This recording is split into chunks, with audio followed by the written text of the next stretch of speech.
While every day we are discovering yet more and more ways in which technology, and more specifically social media, is destroying our brains, one thing we can be thankful for is the existence of hundreds, probably thousands, of very often free pieces of self-help content, whether it's in the form of podcasts, blog posts, news articles, TikToks, Reels, YouTube videos, you name it. Many of which are created by medical practitioners themselves, or at least backed by solid research. This has helped millions of people put words to their suffering, feel validated, and at least start the healing process from deep destructive trauma. However, even with self-help content, could there be too much of a good thing, no matter how beneficial it is intended to be? Could overconsumption of self-help content nullify its intended purpose, or worse, become counterproductive and harmful at times? Let's find out.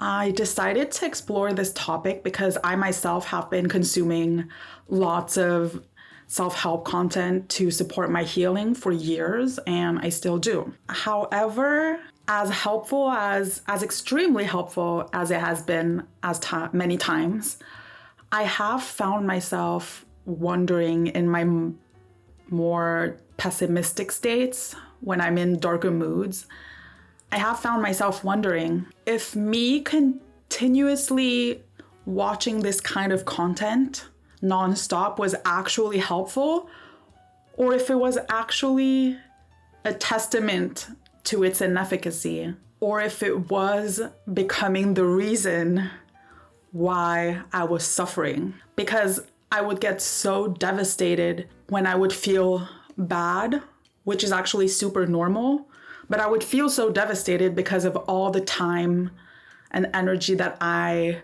invested in consuming and studying self-help content. To me, at the time, I didn't understand, but I was like, so was it all a waste since I still feel bad? That's what I started thinking, or wondering at least. And that's a very, very dangerous path to be on, because then you start turning on yourself and being like, oh, am I the problem? Am I the only one on this earth that is so broken, so awful, that any type of self-help content that claims to have worked for millions of people just doesn't work on me for some reason?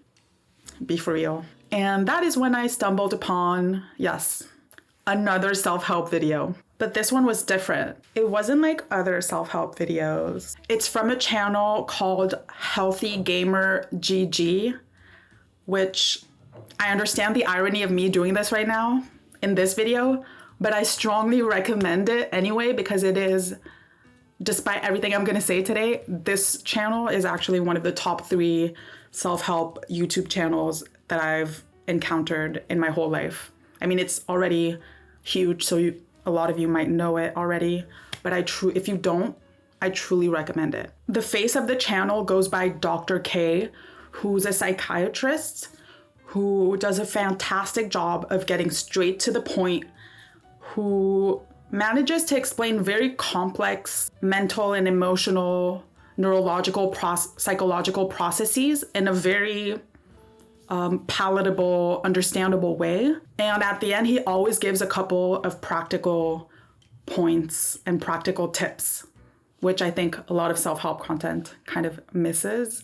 So yeah, it's kind of the full package. And the specific video that popped on my algorithm of that channel was entitled, "I watch your videos, but nothing changes." And I felt very seen. And actually, upon trying to search for the video again when I was making this video, I discovered that that channel had a second video that was super similar, entitled, "I watch your videos, but never change my life." And while they have very similar titles, upon watching them, I discovered that they both give very helpful and distinct analysis and advice. So I'll insert a bit of both here. In the first video, it is shown that after having conducted a study, researchers have found that following the explosion of self-help content in mass media, a phenomenon arose whereby self-help content consumption was sneakily, subconsciously, and increasingly being used as a substitute for action and therefore trick the brain into feeling accomplished and satisfied, so that you end up believing like you are actually doing a lot more work than you are when it comes to healing yourself and achieving behavioral change. I am so guilty of this. I have been for years. I mean, I'm a procrastinator on so many things, but when I saw this, I was like, yep, just add one to the list, I guess. But this happens because doing the actual work of changing very deeply rooted habits, beliefs, coping mechanisms, defense mechanisms is actually a really long, sometimes very boring, sometimes very painful and uncomfortable process and journey. Sadly, this trick works wonderfully and provides you it feels real, but a very false sense of accomplishment without any type of actual change or effort. It's like feeling super motivated after listening to a great speaker, but it has been proven time and time again that motivation is the worst resource or source of energy to rely on for change because it is very fleeting. You will actually know that change has successfully happened when you are able to implement the beneficial behavior on the days where you have zero motivation. That's actually how you know that you've successfully changed for the long term.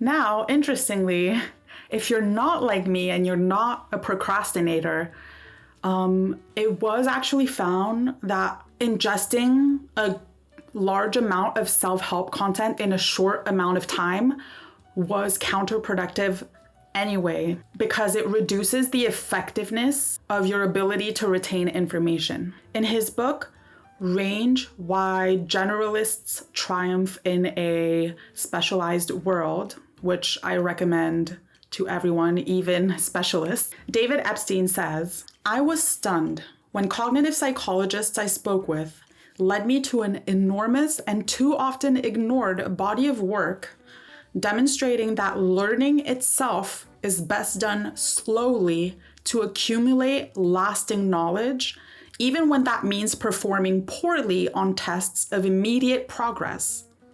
That is, the most effective learning looks inefficient. It looks like falling behind." Dr. K heavily supports these slow learning findings in his second video. He explains that our brains only have a limited amount of short-term memory, which he compares to a computer's RAM, RAM, which is a computer's short-term storage capacity.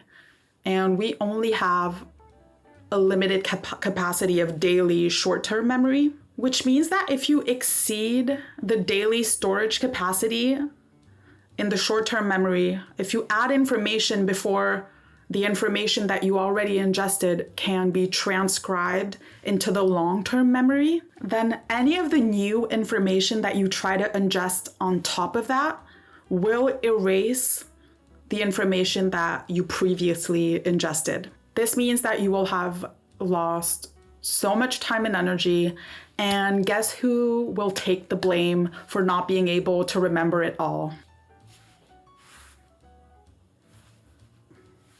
Yes. So in the end, by trying to save time and trying to optimize all the time and just do more, all you're giving yourself is burnout and lower self-esteem, which is truly the definition of counterproductive when it comes to self-help content. Also, something that helps a lot for something to go from short-term to long-term memory is to repeat and reflect on the information that you received. So if you watch or listen to or read something that's helpful, just stop there for the day.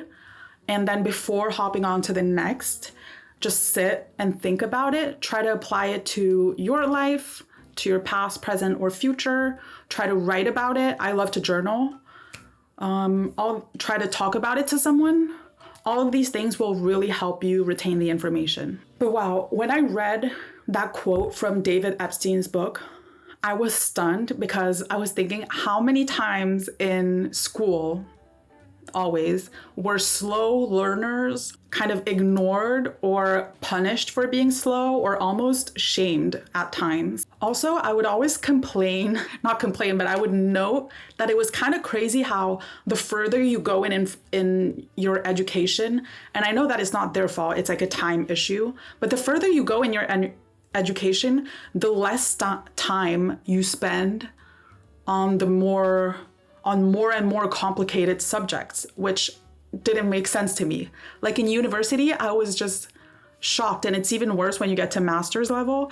Every week you change topics, but one topic is hundreds of pages of reading. So I was just like, it feels like for the whole year goes by so fast, and you feel like you're just skimming. And I couldn't tell you what I learned at the end of a university year, really.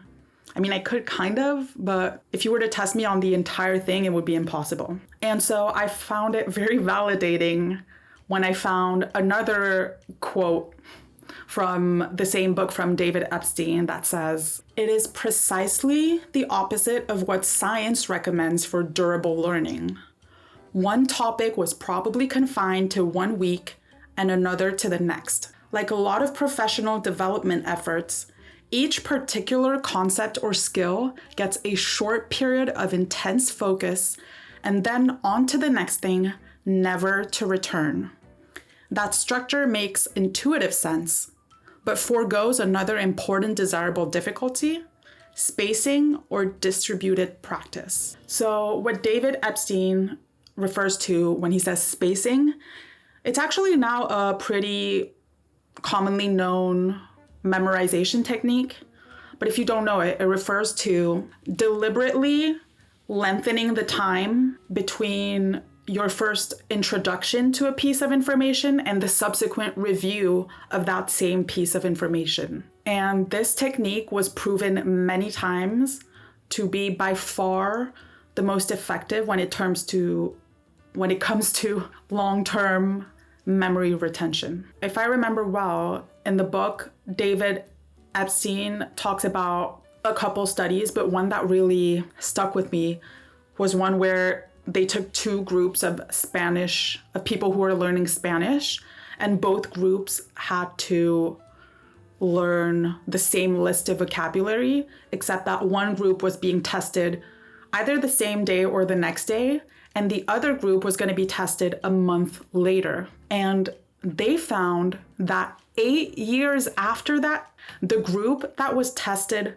a month later, and so waited a month before revising the same list of words, both groups were tested again, and the group that had to wait a month did better than the first group by 250% after 8 years. I don't think I could remember anything after 8 years. Also, and I think this can give everyone a little boost of confidence. Epstein explains that this spacing method also increases the chances of you making mistakes early on, which intuitively you're just like, why would I want to do that?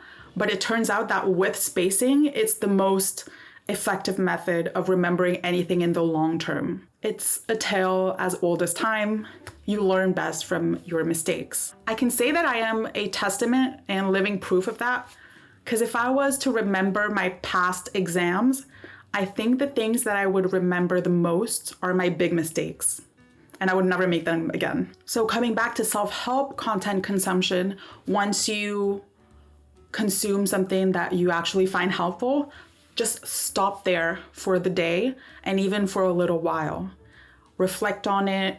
Like I said, try to apply it to your life and let some time go by and try to remember what it was about, maybe a couple days later, a week, or even a month. And the reason for all of this is because the majority of digestion of the information happens when you're not actively learning something. It's kind of like muscle training in that sense.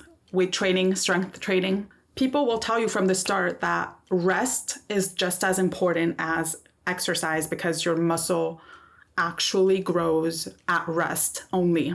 So if you're exercising every day, you're just killing all your chances of building muscle. Effort and rest are like this.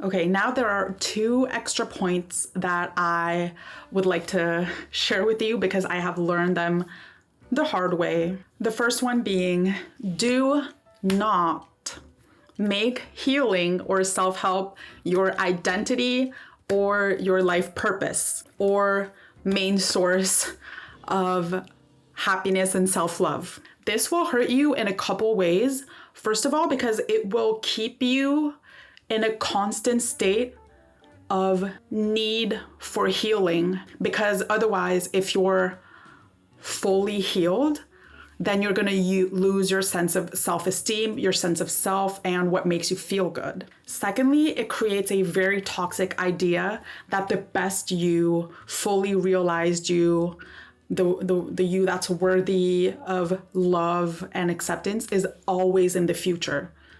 And that you right now are not perfect as you are, which you absolutely are. And I mean this in the sense that everybody is imperfect until they die, but everybody is good enough at all times, especially if they're trying their best, which I would say almost all people are at all times. The truth is that healing from certain traumas that create behavioral issues is amazing, but self-help in itself is a lifelong journey. And any of the new self-help tips and tricks that you will collect for your entire life should be seen as tools that you add to your tool belt. And that will just make this chaotic, always uncomfortable, always unstable living experience a little bit easier. Which brings me to the second point. Self-help will never get you to a place where you are no longer sad, afraid, uncomfortable, prone to traumatic events, triggered, angry, hopeless at times. It cannot get you to a place where life becomes fair and you incur 0 losses and you never fail. Because newsflash, there is no such thing. Life will always be very unpredictable. It will have many ups and downs, but amidst this chaos, there is a lot of beauty. That sounded very deep. What self-help is meant to do is, first of all, get you to a place where you are strong enough to accept any of the challenges that will come your way during your entire life. And 2, give you the ability to recover from these challenges quicker and quicker every time. As you grow wiser, you will be able to face the challenge, accept it, surrender, feel the pain, get back up, and move on. And please do not worry too much or don't stress about the FOMO of not being able to read all the latest self-help books, self-help podcasts, amazing self-help videos that are all extremely well marketed to promise you that if you consume them specifically right now, all of your problems will go away. We established that that's just not going to happen. And more importantly, trust that the right lesson that you need to learn will find you at the right time. And also it will find you time and time again until you learn it, whether it's through your mistakes or there's always going to be self-help content that comes out about the same stuff. If you read books from centuries before, they were going through the same struggles as us. We're quite simple beings, despite how complex we are in many ways. So don't rush, my friend. The most intense, deep, and lifelong healing happens when you slow down a little bit, give yourself a bit of unconditional love and compassion, and when you spend more time in the present and taking in everything that's around you with your five senses. On that note, I'm gonna leave you here, and I would advise you not to click on another self-help video, not right away at least. I wish you the very best. Much love. Cheers.